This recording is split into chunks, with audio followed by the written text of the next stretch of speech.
You already know who you need to become. You've seen him at 3 a.m. when the lies dissolve and the mask cracks. That version of you with dead cold eyes, the one who doesn't beg, the one who doesn't bend, the one rooms rearrange themselves for. You saw him and you ran. You ran back to comfort, back to the warm rot of good enough, because your own shadow had teeth and you weren't ready to bite back. That was the weak man's lie. That staying small keeps you safe. The strong man's reality. Staying small is the slowest way to die. The world doesn't destroy ambition. It destroys hesitation. It buries the man who saw the throne and looked away. Machiavelli didn't write for the afraid. He wrote for the awake. He said one thing to the man standing at the edge of his own becoming: cross, not when you're ready. You'll never be ready. No, because the man on the other side is the only version of you that was ever meant to survive. This isn't motivation. This is a blueprint. And blueprints are for builders. Number 1, the death of your former self. The man you are right now is not real. He is a construction, assembled by fear, polished by approval, held together by the desperate need to be liked. He is a ghost wearing your skin. And ghosts do not build empires. Ghosts haunt the places they were too weak to leave. You have been performing your entire life. Every smile you didn't mean, every opinion you swallowed, every time you dimmed yourself so mediocre people wouldn't feel threatened. That was a funeral. Your funeral. You buried yourself one compromise at a time and called it maturity. Machiavelli called it cowardice. The weak man's lie is that adaptation means survival. He bends until he forgets he ever had a spine. The strong man's reality is brutal and clean. Adaptation without strategy is just submission wearing a polite mask. You didn't adapt, you surrendered, and you decorated the cage yourself. Every identity you cling to is a chain. The nice guy, the peacekeeper, the one who never causes trouble. These are not virtues. These are survival strategies built by a child who was too small to fight back. You are not that child anymore. Stop honoring his fears. Becoming who you're afraid to become requires one act that most men will never commit: the calculated murder of your former self. Not transformation, not growth, murder. Cold, deliberate, final. You must look at who you've been and say with dead eyes, "You are no longer useful to me." The strong do not evolve gently. They shed skin like serpents. They burn what was comfortable and walk barefoot through the ash because the man on the other side of that fire doesn't need comfort. He needs clarity. He needs stone beneath his feet, not cushions. This is where most men fail. They want the power, but they mourn the softness. They want the throne, but they miss the cage. You cannot carry both. You must choose. And the man you're afraid to become already made that choice. He chose war over warmth. So tonight, let the old man die. Do not grieve him. Do not honor him. He was a draft, not the final work. Drop the words "I build" in the comments if you've already started digging that grave. The architect does not mourn blueprints he's outgrown. He burns them. Number 2, the weaponization of silence. Every word you speak is a bullet spent. Most men empty their chambers into the air, talking, explaining, defending, proving. They bleed their power through their mouths and wonder why no one respects them. The dangerous man understands what the weak never will. Silence is not emptiness. Silence is a loaded weapon. You were taught that communication is strength, that expressing yourself earns you connection. That is the weak man's lie. The strong man's reality is colder than a winter burial. The more you speak, the more you reveal. The more you reveal, the more ammunition you hand to people who will eventually use it against you. Machiavelli understood this with surgical precision. He watched kings fall not on battlefields, but in conversations. One misplaced confession, one emotional outburst, one moment of honesty given to the wrong person at the wrong time, and empires crumbled like dry bone. Your words are no different. Every secret you share is a knife you place in someone else's hand. The weak man speaks to be understood. He craves validation like oxygen. He fills every silence with noise because stillness terrifies him. It forces him to sit with himself, and he despises what he finds there. So he talks and talks, and with every sentence he becomes smaller, lighter, easier to move, easier to discard. The strong man speaks to shift rooms. His words are calculated deployments, each one placed with the precision of a chess piece advancing toward checkmate. He does not speak to be liked. He does not speak to comfort. He speaks only when silence can no longer accomplish what needs to be done. That is mastery. Watch the men who control the world. They do not argue. They do not explain themselves twice. They sit in silence while weaker men fill the air with desperate noise, and then they speak once, and the room reorganizes itself around that single sentence. That is not charisma. That is architecture. Starting tonight, treat your words like currency in a collapsing economy. Spend nothing unless the return is guaranteed. Let others talk themselves into corners while you map every exit from the shadows. Swallow the urge to react. Starve the need to be heard. Because the man you are becoming does not announce himself with noise. He announces himself with weight. Number 3, the brutality of emotional control.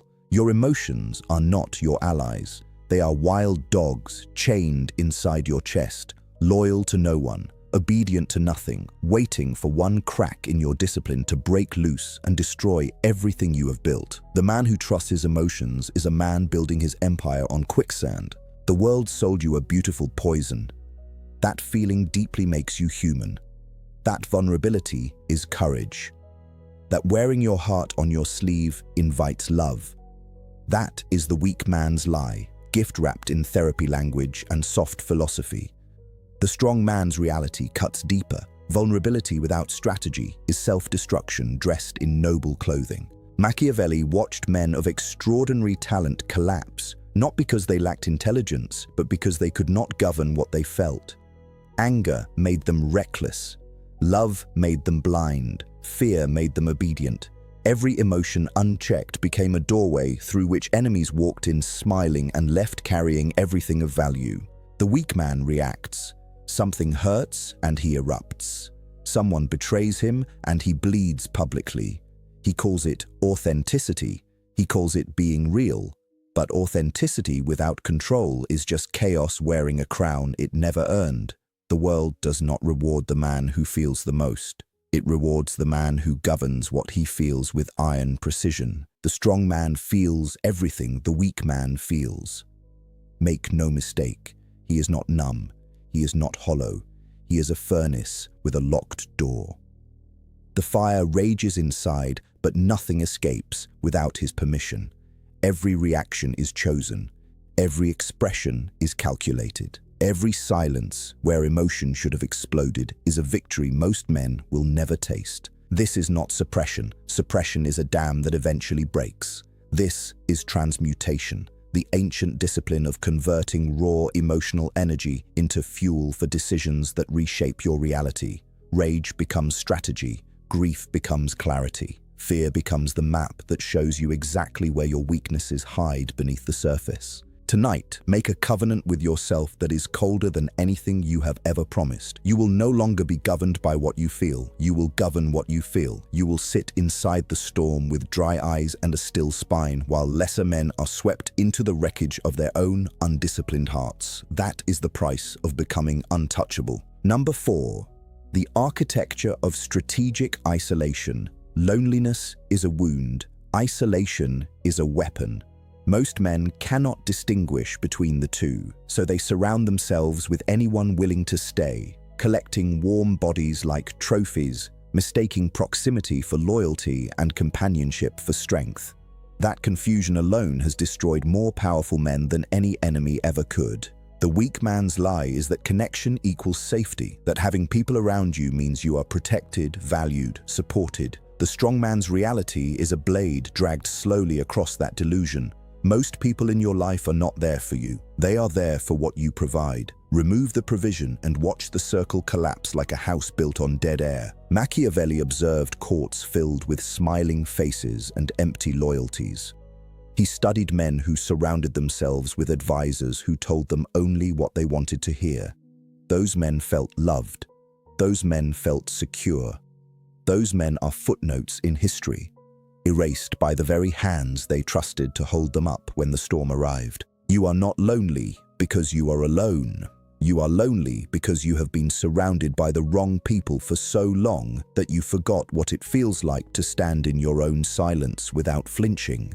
Solitude is not punishment. Solitude is the furnace where unbreakable men are forged when no one is watching. The weak man fills every empty room with noise and strangers. He cannot eat alone. He cannot sit alone.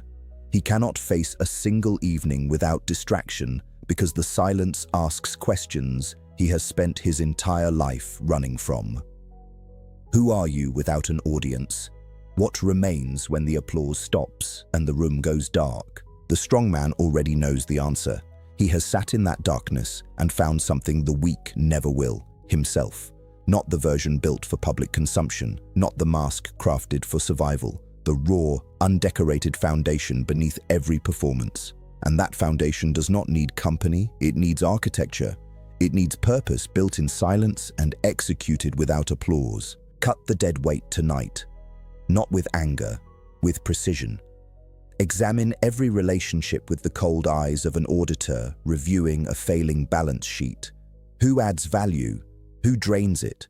Who sharpens your blade and who dulls it slowly while smiling at your face? Remove what weakens you, protect what remains. Build alone if you must. Empires do not require audiences, they require architects. Number 5, the economy of trust. Trust is the most expensive currency in existence, and you have been handing it out like a desperate man throwing coins at strangers hoping someone will stay. Every misplaced trust is a debt that compounds silently in the darkness, and the interest is always paid in betrayal, never in kindness.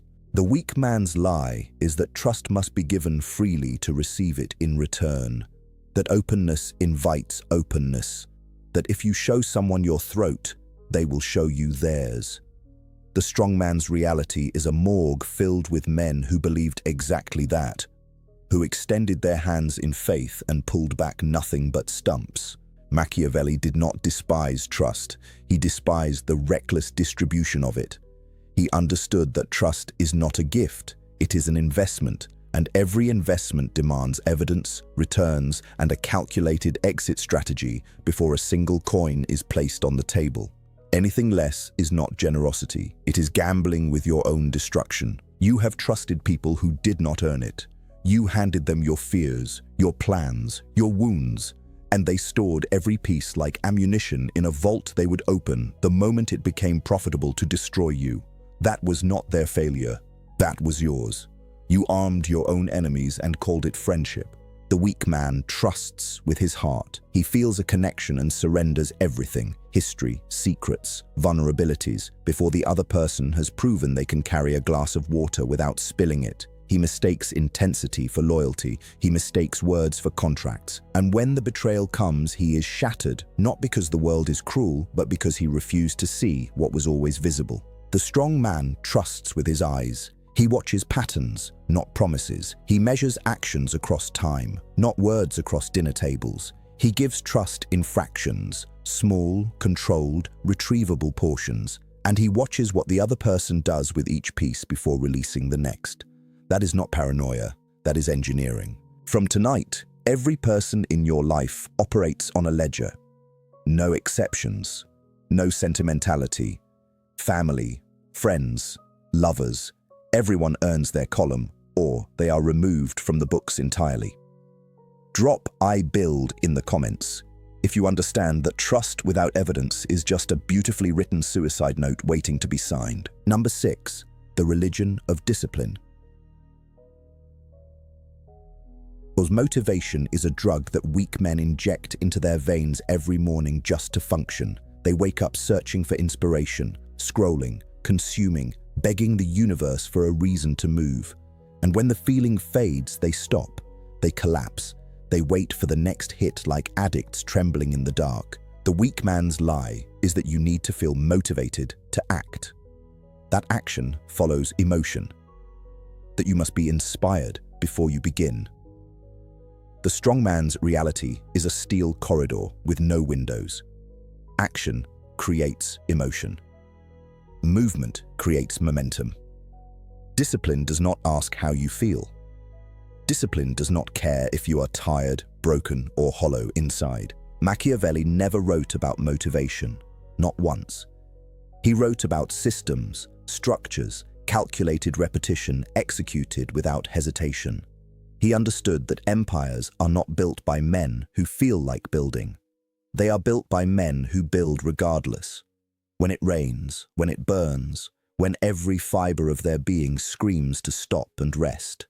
You worship comfort, admit it. You have built a temple around convenience and decorated it with excuses. Tomorrow becomes next week becomes next month becomes a gravestone that reads, "Here lies a man who was always about to begin." That is not patience. That is a slow, silent surrender dressed in procrastination. The weak man negotiates with himself every single morning. He bargains, postpones, renegotiates the terms of his own ambition, like a coward redrawing battle lines to avoid the war entirely. He treats his own promises like suggestions and wonders why his reflection disgusts him. He is not undisciplined, he is unfaithful to himself. The strong man does not negotiate. He executes. The alarm sounds and his feet hit cold ground before his mind has time to manufacture a single excuse. There is no internal debate. There is no consultation with feelings.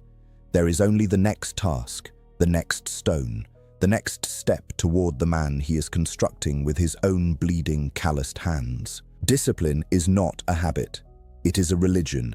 Practiced in silence, proven in isolation, and worshipped through action when no one is watching and no one is clapping. Tonight, kill the motivational addict inside you. Bury him beside every excuse he ever whispered.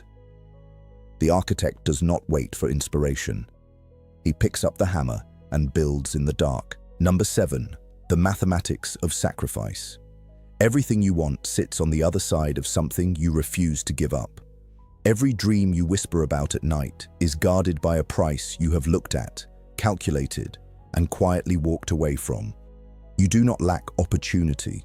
You lack the stomach to pay what opportunity demands in blood. The weak man's lie is that success requires luck, timing, or talent, that some men are chosen and others are forgotten by a universe playing favorites.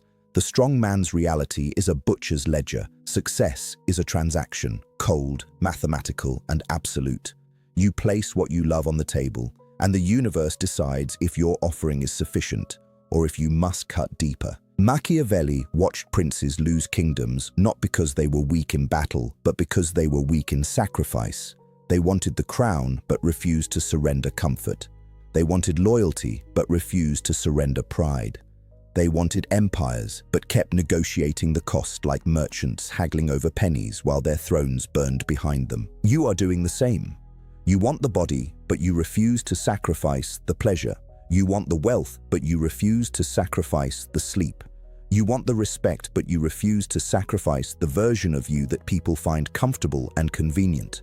Every dream you have not achieved is a receipt for a price you refuse to pay in full. The weak man sacrifices nothing and expects everything. He sits at an empty table with open hands and wonders why the universe serves him dust.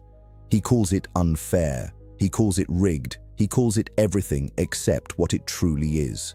The natural consequence of a man who wanted war but refused to bleed for the victory. The strong man inventories his life with surgical detachment. He identifies what is comfortable and asks one question. Does this serve the man I am building, or does it serve the man I am destroying? If the answer is the latter, it is removed. Not tomorrow. Not gradually. Now. With the cold precision of a surgeon cutting dead tissue from a body that still intends to survive. Sacrifice is not loss. It is architecture. Every comfort you surrender becomes a brick. Every pleasure you refuse becomes mortar. Every night you choose pain over peace becomes another floor rising beneath the empire only disciplined men will ever stand inside. Build with what you are willing to lose. Number 8. The doctrine of unforgiving self-mastery. You are your own most dangerous enemy, not the world, not the people who betrayed you, not the circumstances that crushed you. You. Every failure you carry, every wound that still bleeds, every chain that still holds. You forged them yourself in the furnace of your own undisciplined choices and unchallenged weaknesses. The weak man's lie is that external forces control his destiny, that the system is broken, that the odds were stacked against him from birth. The strong man's reality is a mirror bolted to a concrete wall with no curtain. You are where you are because of what you tolerated, what you accepted, and what you refused to demand from yourself when no one was enforcing the standard. Machiavelli had no patience for men who blamed the river for drowning them while they stood on the bank refusing to build a dam. He understood that fortune favors the prepared, punishes the passive, and absolutely annihilates the man who hands his fate to chance, because self-governance required a level of brutality he was unwilling to commit to. Self-mastery is not meditation and morning routines. It is war, a relentless, unromantic, unglamorous civil war fought inside your own skull every single waking second. It is choosing the harder path when every nerve in your body screams for relief. It is denying yourself what you want because what you want and what you need are two wolves tearing each other apart. The weak man governs himself with suggestions. He sets goals like wishes, writes plans like poetry, and abandons both the moment resistance arrives at his doorstep wearing the disguise of exhaustion. He is a king who cannot control his own court and wonders why his kingdom produces nothing but dust and regret stacked to the ceiling. The strong man governs himself with law, absolute, unchallengeable, unforgiving law. He does not give himself grace when he fails. He does not offer himself compassion when he quits. He holds himself to a standard so ruthless that most men would collapse under its weight before the first week ended. And that is precisely why most men remain most men. Tonight, become your own tyrant. Not cruel for the sake of cruelty, but unforgiving for the sake of construction. Drop "I build" in the comments if you understand that the man who cannot master himself will inevitably be mastered by every single thing and every single person around him. Number 9. The throne of patience. Impatience has killed more powerful men than any blade, bullet, or betrayal ever could. They had the vision, they had the hunger, they had every weapon necessary to conquer, but they moved too soon, spoke too early, struck before the iron was ready, and the world swallowed them without leaving a trace behind. The weak man's lie is that speed equals power, that the fastest man wins, that urgency is proof of ambition and hesitation is proof of cowardice. The strong man's reality is a graveyard filled with men who rushed, who sprinted toward thrones they were not yet built to hold and shattered under the weight of crowns their spines had not yet been reinforced to carry. Machiavelli studied men who waited, not passive men, not idle men, men who sharpened themselves in the shadows while their enemies celebrated prematurely in the light, men who understood that timing is not a detail, it is the entire architecture. Strike 1 second too early and you reveal your position. Strike 1 second too late and the window seals itself like a wound that no longer needs your hands. You want everything now. Admit it. You want the result without the decade. You want the empire without the winters. You want to arrive at the summit without dragging yourself through the valley where no one watches, no one applauds, and no one cares whether you survive the crawl or collapse face first into the mud beneath you. The weak man announces his plans the moment they are born. He shares seeds before they root. He celebrates blueprints before a single stone is placed. And the world watches, remembers, and holds every premature declaration against him like a prosecutor building a case out of his own arrogance and undelivered promises stacked against the wall. The strong man moves in silence like a shadow with intent. He builds where no one can see. He sharpens where no one can hear. He lets results announce what his mouth never will, because the throne does not belong to the man who declared himself king first. It belongs to the man who was already sitting when the room finally noticed the crown. Patience is not waiting. It is building under pressure without cracking. It is watching lesser men sprint past you, knowing that they will burn out, collapse, and litter the road you will eventually walk over in silence with steady, unhurried, conquering steps. Number 10. The final becoming. You have listened long enough. Every word spoken tonight was not entertainment, it was excavation. Layer by layer, the comfortable lies were stripped from your bones until what remains is the raw, undecorated truth you have been avoiding since the first moment you realized you were capable of becoming something that terrified you. The weak man's lie is that knowledge alone transforms, that listening is enough, that understanding the blueprint means the building already exists. The strong man's reality is a construction site covered in dust and blood. Knowledge without execution is decoration. It is a library inside a burning house, beautiful, impressive, and completely useless when the flames arrive to collect everything you failed to act upon. Machiavelli's final lesson was never written in ink. It was written in the silence between his words, that no philosophy, no strategy, no principle carries weight until a man stands up and drives it into the earth with his own hands. The page does not build.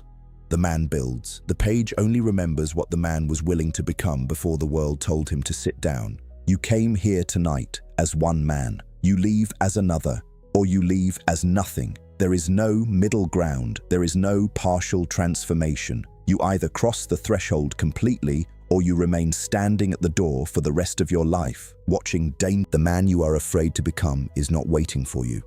He is not patient. He is not merciful. He is standing in the darkness ahead with folded arms and dead cold eyes, and he is deciding right now whether you deserve to wear his face or whether you will remain a rough draft discarded in the margin of your own unfinished story forever. Every chapter tonight handed you a stone: silence, discipline, sacrifice, patience, isolation, trust, emotional control, self-mastery. The question that remains is the only question that has ever mattered. Will you build with them, or will you carry them as souvenirs from a war you won? Drop "I build" one final time in the comments. Not as a phrase, but as a covenant signed in the darkness between who you were and who you will never again be afraid to become. Now hit that like button, subscribe to this channel, and turn on notifications, because the architect never stops building.